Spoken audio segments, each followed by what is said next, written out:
We're Dirt Perfect today, and of course myself, and we are going to go over our camera equipment, what we started with, what we currently use, what we want to upgrade to, drones and all, editing software, and we'll finish off with our final thoughts on how we feel about our experience with YouTube in the first few months we've been doing it. Yeah? Let's do it. All right, so first we're going to start with Dirt Perfect and what he started with in the YouTube world. All right, so you guys cannot make fun of me, but this right here was my first camera mount. Now that's a work of art, folks. Look at that. Look at that. I even polished the washers on it. And then this was multifunctional. See, I thought this out because I put a stake on it. So you can drive that puppy in the ground. Oh, it was good to go. Homemade, it's all homemade. All homemade. Now, you guys may ask, well, how in the world did I mount a GoPro to that? Well, whenever I first started YouTube, I didn't know if YouTube was gonna stick. I didn't want to invest a whole lot of money into it. And probably my first 30 videos, if you guys go back and watch, you can see the first 30 videos, I just videoed my iPhone 8. And all I did was take this and put it on there like that. And that was my camera until I started catching a little steam on YouTube and got to rolling. That's all I used. Now, from this, I did graduate to a GoPro 7 White. You guys may think this camera looks familiar. I possibly gifted it to somebody. I didn't use this camera a whole lot, and the reason why was it didn't have a removable battery, and I always carried a couple batteries in my pocket. I don't carry a charger like Captain does, you guys will see here in a little bit, and this was just kind of a little bit of a nuisance to me. So from there, I went to the GoPro 7 Black. The GoPro 7 Black has a couple features on it that the White don't. The big one being removable battery. Just a few more options, a little nicer one. I'd say out of all the cameras I ever owned, this is probably my favorite. Anybody that was going to start a YouTube channel, I would highly recommend starting with a GoPro 7 Black. This one actually got ran over by a 4,000 pound roller. Still use it, still works great. I've got two of them. One of them's on loan right now, so I don't have it here with me. But these are great cameras. I think you can pick these up for like 300 bucks now. Yeah. And the GoPro Whites are like 199 or something. They're not real bad. So from there, I actually went to the GoPro 8. And I'll be honest with you guys, on the GoPro 8, this is the camera I use pretty much on a daily basis. I've got a love-hate relationship with this thing. The camera itself is actually a pretty good camera. I do like it. The built-in audio with it, I have a lot of problems with my audio in the machines. People can't really hear me. It always wants to go to the loudest noise. And then whenever you're doing a lot of like trucking videos, it's really bad on wind noise.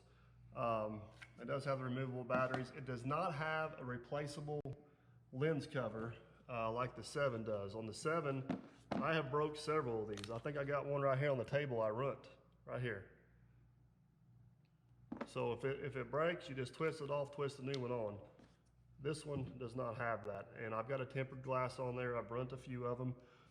I run the microphone mod, and I have modified the microphone mod. The way this is supposed to work is these two little tabs come down, and those go into there. I don't know if you guys can see that. It makes it a real pain in the butt to get this camera out to put the batteries in. So I've epoxied me a piece on there.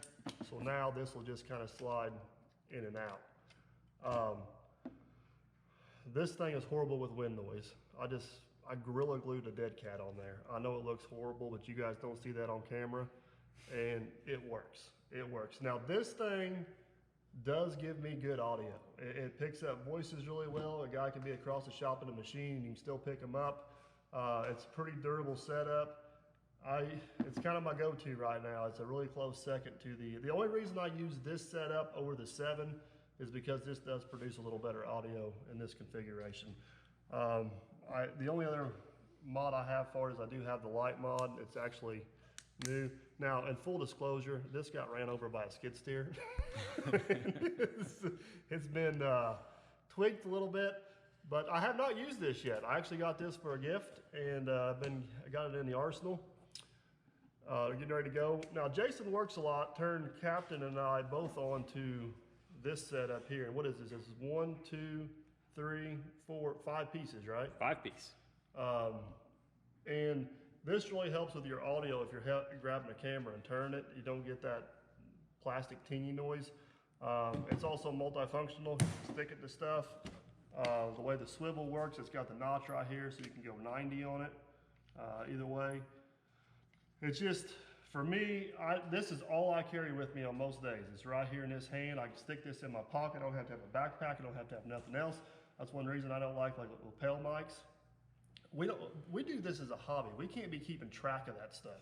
So this is just a nice little compact unit, and this is what I use majority of the times. It works pretty good. I've been pretty happy with it. I've tweaked it over the years. I think every YouTuber out there plays around with their camera gear and finds out what works for them.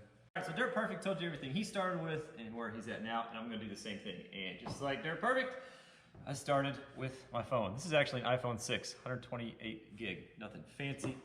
And I got this bracket off of Amazon. So one thing I will point out, anything we talk about bracket-wise, camera-wise, drone-wise, we'll put the links in the description so you guys can see what it is. But it's pretty simple. The bracket just screws on there, like so. See how simple it is? And on the bottom, it just fits any regular GoPro mount. And yes sir. One thing I would point out real quick is the phones, probably the one disadvantage is they do not have video stabilization. Exactly, yeah, I agree 100%. So that's the number one thing with the phones. They just don't, they shake a lot. They shake a lot. And the second con to the phone is storage.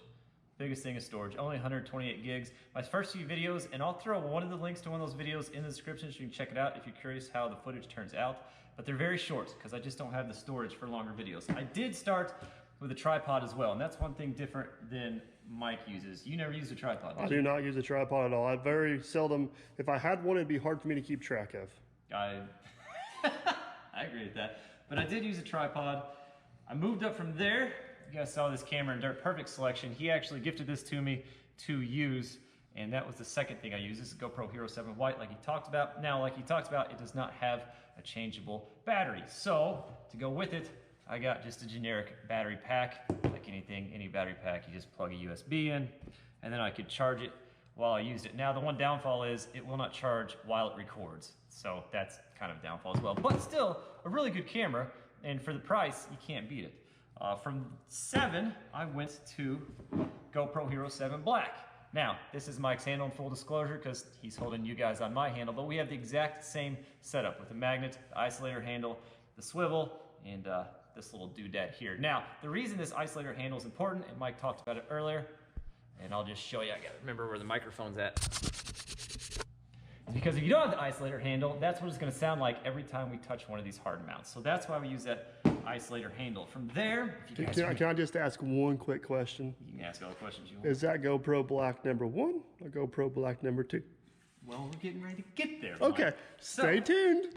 Because we've got extra hardware to go with that. This is GoPro Hero 7 number 2, because the first one I lost off the top of the dozer when I was hauling it. So I bet you got a link to that video too, don't you? I have a link to that video as well if you want to watch it. So the new piece of hardware I have, now Mike doesn't use these either, but this is just a safety cable. That will be in the description as well. They're very inexpensive. It's like $8. Came with 3 different cables, and I've been using it since then.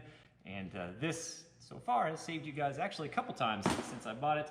And from there, if you guys remember, an awesome subscriber named Peter sent in a GoPro Hero 8 Black. So currently, I do use both cameras, the 8 and the 7.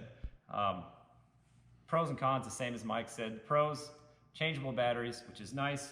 We both use these battery pods like that. So we've got 3 batteries, gets me through the day. Does that get you through the day? Yep, most days I can get by on 2, but 3 would definitely do it. 3 should do it.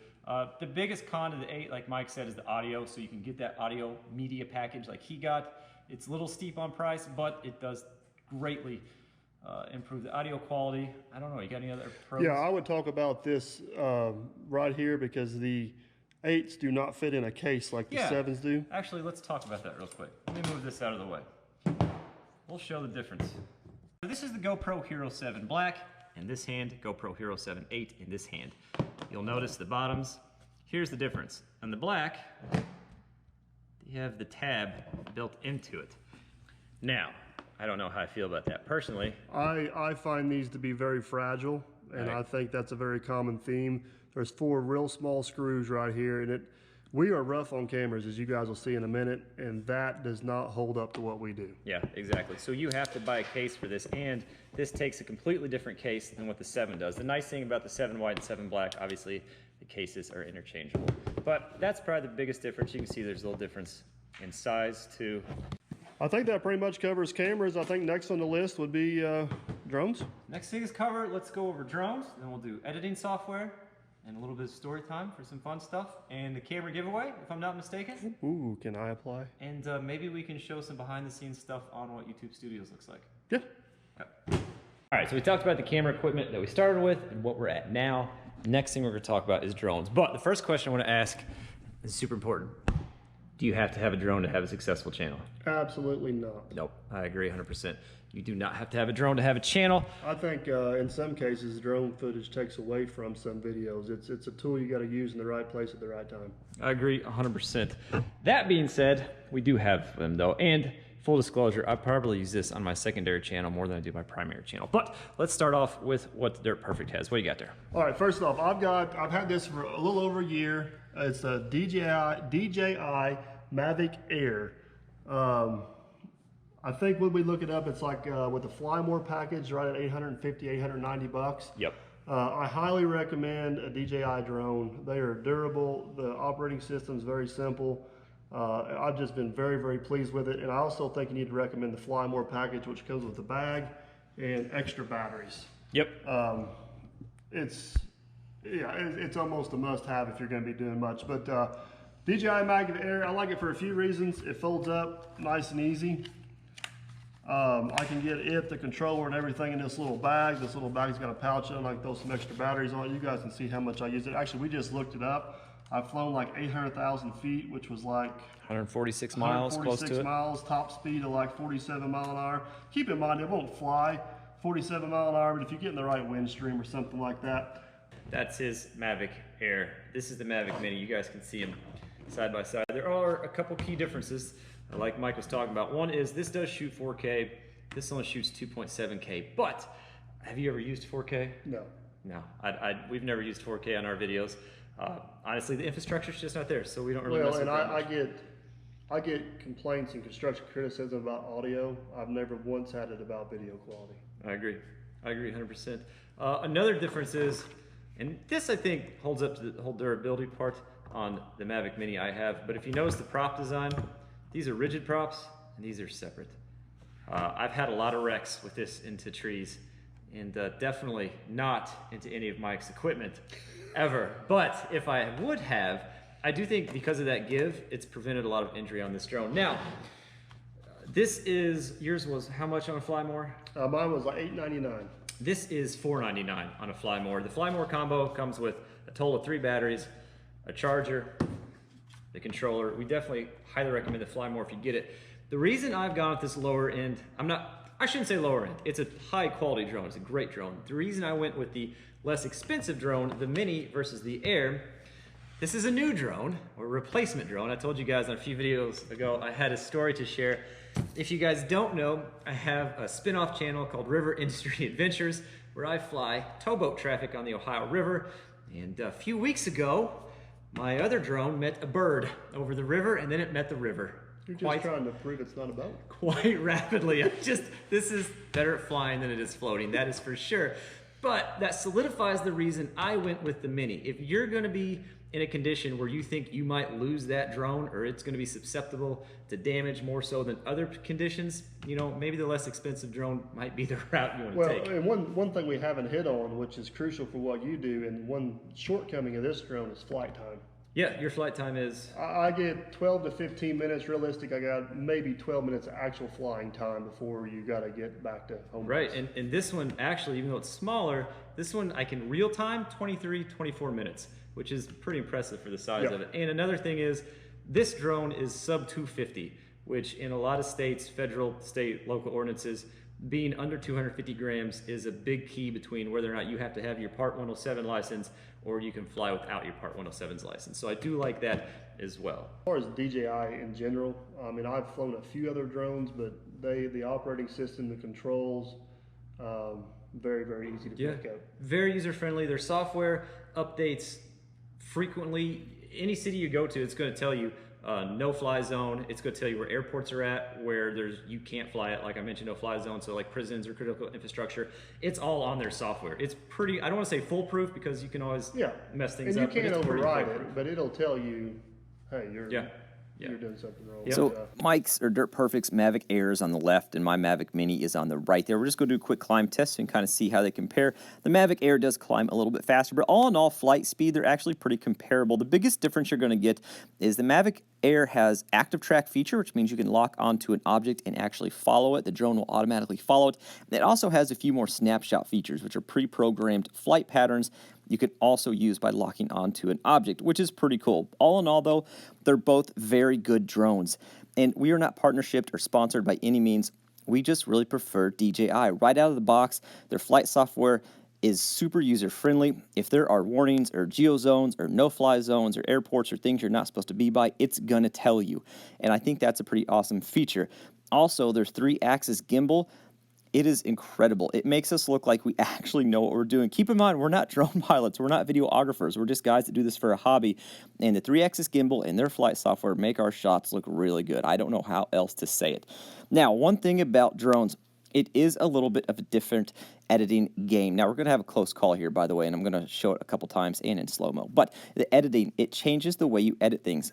One thing people ask is how come you don't have sound on your drones? Well, in a little bit, I'll have a clip of the drone just flying by itself using the GoPro, and it'll show it. They're just absolutely loud. If they did have sound, you would hear nothing but the drone. You wouldn't hear equipment. So you do have to either overlay music or set up another camera to overlay equipment sound that way.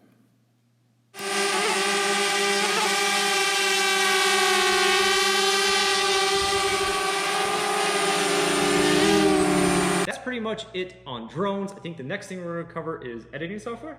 Yeah, that's a big one. Okay, we'll cover editing software and what we edit on.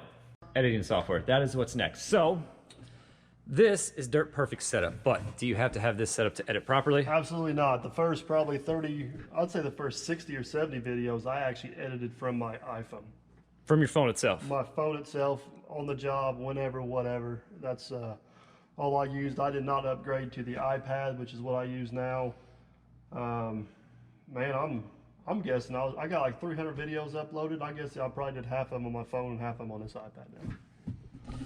So that's the same for me. I actually did all my editing on my iPhone in the beginning, and the same app I used, which is called Video Shop, is the same app I actually currently use still on my iPad. I do all my editing for all my current videos, including this video, on an iPad mini. That's it. Now, do you have to pay for Video Shop? I do have to pay for Video Shop. I think it's $1.99 a month. Don't quote me on that, but I think it's $1.99 a month. Now, another big thing on your editing is your music. So you do your music a little different than I do. I do my music a little different than he does. So I have Video Shop, which does really well for the video itself, but one con to Video Shop is the music selection. It doesn't have a great music selection. And if you're familiar with YouTube, copyright claims are a big deal. It will eventually take a percentage of your revenue. Spoiler alert, we try to make money on this. It will eventually take a percentage of your revenue on a copyright claim. So I use an app called, you guys ready? I'm going to show you. It's a big thing. It's called Ad Music. Isn't that crazy? Now, Ad Music is pretty steep in price, actually. It's $9.99 a month. What do you use for your music? All right, so let's go back to the video editing. I actually use an app called KindMaster or KindMaster, however you want to say it. There is a free version of this, and the free version will just have a watermark on the videos. I actually pay $1.99 a month for this. I find this, I'm not a tech savvy guy, but I find this very simple and very easy to use. The music selection on this is not huge, but there's plenty to get me by. If you pay the money, you get the premium version of it, and there's probably 150, 200 songs to choose from. So pretty much everything I do comes from this. I do actually pull some music from the app called Splice, which is GoPro's editing software. They got like 600 or 700 songs on there, so I'll export a clip out of Splice, put music to it, and then bring it back into this, and that's all free to do all that. I find editing on my iPad much more convenient, and the software much easier to use. I do have Adobe Premiere on my computer. I can edit something on this in half the time as that, and I can do this laying in bed at night or in the office, if you know what I mean. So this is much more convenient. I mean, we're not making production movies here. We're just making an entertaining YouTube video, and this does the job very well. Yeah, I agree with that 100%. Pro to the iPad, it's portable. I would definitely recommend with high storage. This is 246 gig, I think, and I do run out of storage. I can only have about 3 full-length videos on there at a time. Do you know how? I'm 560. You're 560. You run out of storage on yours? I do. Yeah, so definitely up on the gigs if you do go with an iPad. Now, the one thing about YouTube, and this is kind of a gripe about YouTube, we can do 98% of our editing and uploading on the iPad, but there's still a few random features we have to do on the desktop itself. And I kind of want to show you what we're talking about, because we get questions about this. And if Mike lets me, I'm gonna log into my YouTube studios and show you exactly what I'm talking about. All right, so we actually logged in on Dirt Perfect, so you're getting a little bit of a sneak peek of a video that he hasn't posted yet. You should see this by Christmas. But yeah, by Christmas of 2022. So this is where the iPad ends and the desktop starts. And what Mike's gonna tell us is how this works. So this is the title, which you can do from your iPad or your phone. This is the description you can do. YouTube starts the new things with COPA. You have to say if it's for kids or not, and you can do tags from your phone. This is visibility. A lot of guys want to know how come some videos have comments before they've seen them. This is unlisted. You can only see this video if I send you a link. I have not put it in a playlist, and I have not added any end screens to it. And this is, we use a thing called TubeBuddy, which kind of gives you suggestions of what to do. Now, things you cannot do from the iPad is you cannot add an end screen. Correct. Which is what you guys see at the end that tells you like a suggested video or the subscribe button. You cannot do that. A couple of the other things you can't do is monetization. So this is where we go to monetize our ads or put ads on them, so you guys, basically we get paid. I don't think it's a spoiler alert to say that, you know, we have to justify our time doing this. So we'll click that on. And then it comes up with this. So we have to answer these questions. Is there any appropriate language in there? Light profanity is what I always go with. Adult content, nope, not any of that. You're not in my videos no more, so I don't have to worry about violence. I don't want to hurt you. Drug related, nope, Jason don't work here no more. Firearms, nope, we're gun free. Sensitive issues, that's a questionable one. But that's where I usually go with in all seriousness. Then you submit that. Once you submit it, it's on. Now you have to save that to get it to go on. Now once we get that saved, come on internet, come on. Is this why our live streams are always so fuzzy? You tell me. That's a whole nother. Okay, so now we got it saved, so now you can choose your different ones. Now some of these don't show up on mobile devices, but you can do, I usually don't do non-skippable ads. I don't know about you. I think you do a little bit of both. I could be wrong. I do all skippable.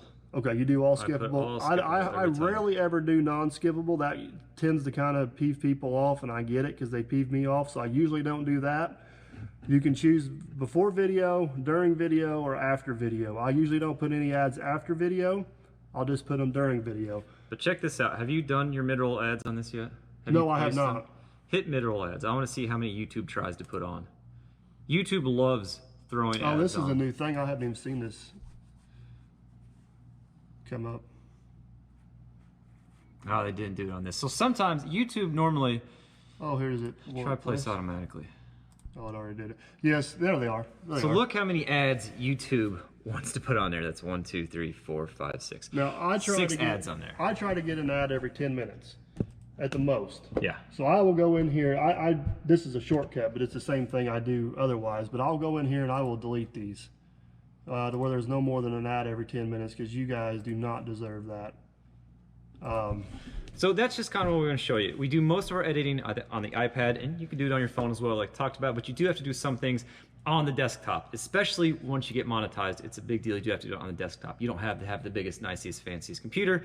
You just have to have a dial-up connection at the minimum to get that stuff done. All right, so cameras, drones, editing, and a little bit of the behind the scenes of how our YouTube Studios apps works, because if you guys want to start a channel, you're kind of going to want to know how that works as well. I think a lot of people would be surprised how little time I actually spend on YouTube versus my real job. Yeah.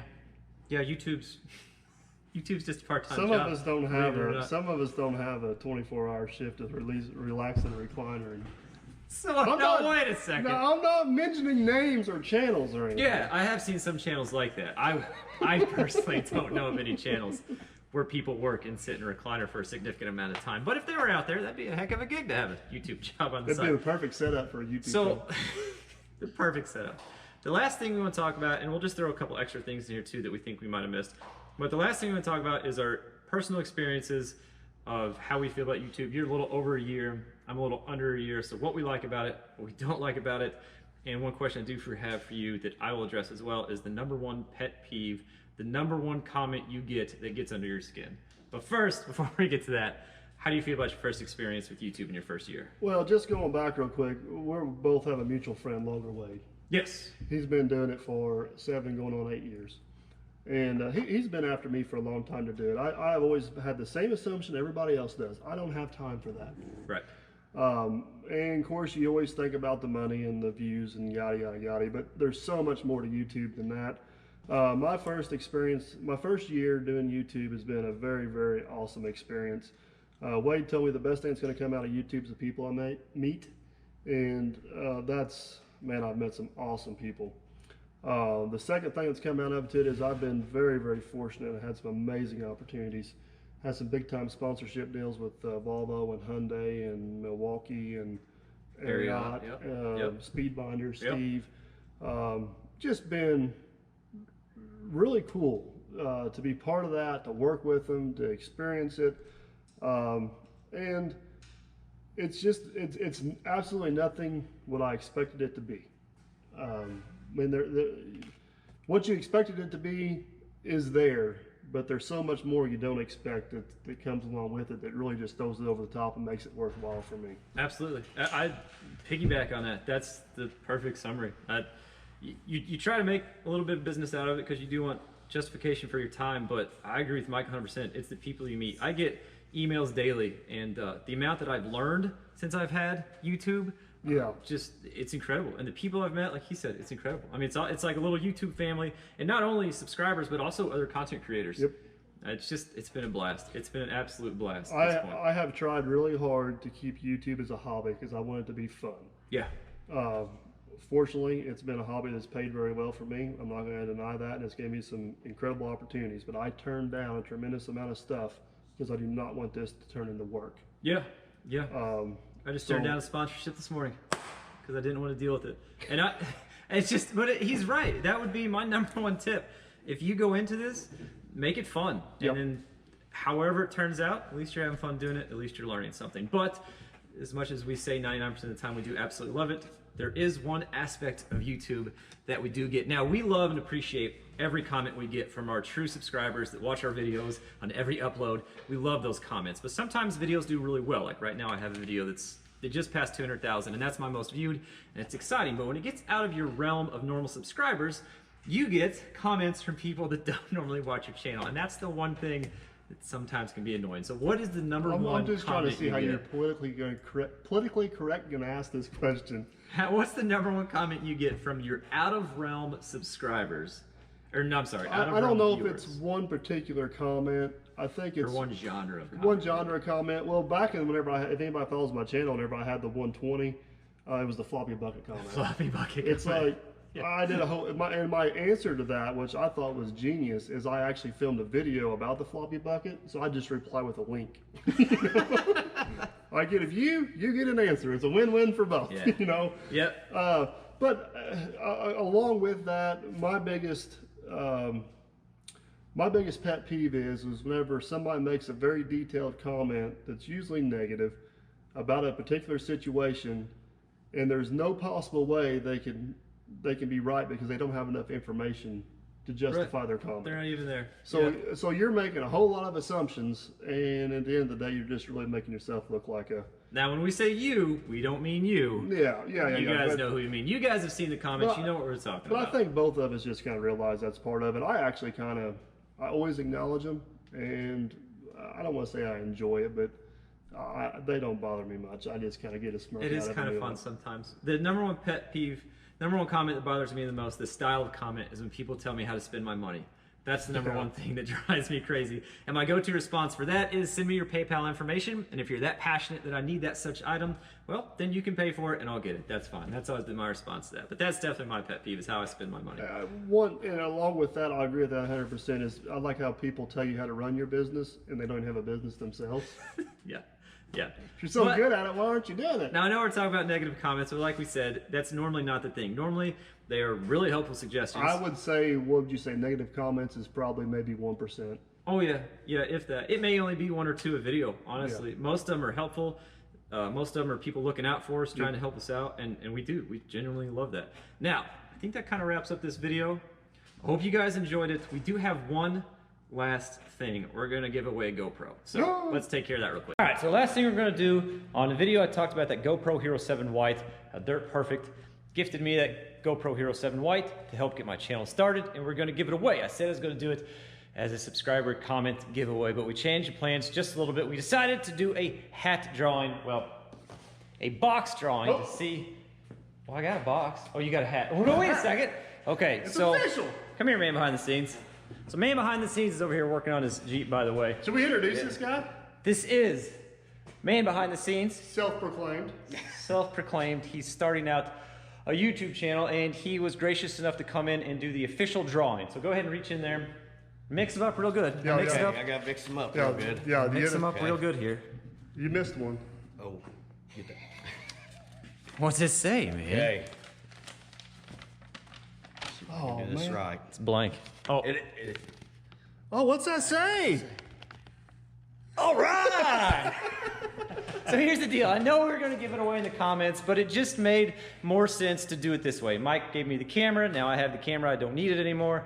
And he wants to get a YouTube channel started as well, which you've already got one up and going right now, don't you? I got 2 videos. Kind of playing with it? Kind of playing with it a little bit? So we're going to pay it forward. We're going to keep it in-house. He's going to get the GoPro Hero 7 White, get the screen fixed, get an SD card, get the handle, the whole 9 yards.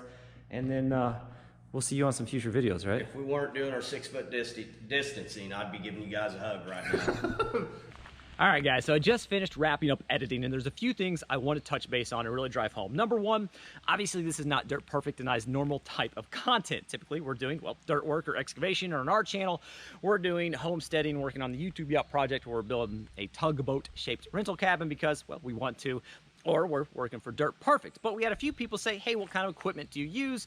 Could you show us? And we said, yeah, absolutely. There are lots of people that want to start YouTube channels and may necessarily not know where to start. I'm not sure I said necessarily know where to start in the right order, but you guys know what I'm talking about. So we thought if we could help some people out, that would be awesome. The biggest thing I want to drive home, though, is just because we use that equipment doesn't mean you have to. There are dozens of camera options and dozens of software and editing options. The biggest thing, what works best for YouTube is what works best for you. You find something you want to run it. You're comfortable with a piece of software that we're not using, use it. This is supposed to be fun, and you need to be comfortable with it is the main thing. So do your research. You see a channel, you like their style better than you like our style, reach out to them. Most outdoor channels or excavation channels are very friendly people. In our channel, the email's in the description. You got a question, email me up. A lot of channels are like that. And if not, put your email in a comment and ask them. Say you got a few questions about the channel, see if they'll get a hold of you. Do your research, do what's comfortable for you, just do you. I don't know how else to say it. That's, I think, the key to YouTube. The other thing I want to talk about, I know initially we said we're going to give that GoPro White away in a giveaway contest on the channel, but here's what happened. Aaron Boom has done a lot for me. Aaron Boom is man behind the scenes, by the way. I got a welder from Mike, and Aaron hooked me up. I mean, not only with just stuff to weld with, but knowledge and the time that he's willing to take to help me learn how to weld, because I've never stick welded, and Aaron is a Boilermaker, which means he's, you know, a little bit better than I am, and he's willing to take the time to teach me, and that meant the world to me and still does. And when I found out he was getting serious about starting his own YouTube channel, I thought, you know what an awesome way to try to pay a little bit of that back. So that's what we ended up going with. It's not what we initially said, but I'm 100% comfortable with it. So that's what happened there. As always, guys, I do appreciate everybody tuning in, all the likes, all the shares, everybody that hit the subscribe button. I love this little YouTube family. Like Mike and I said, it has been fantastic for the people we have met and everything we've been able to learn along the way. All I can say now is thanks for watching. We'll catch you on the next one.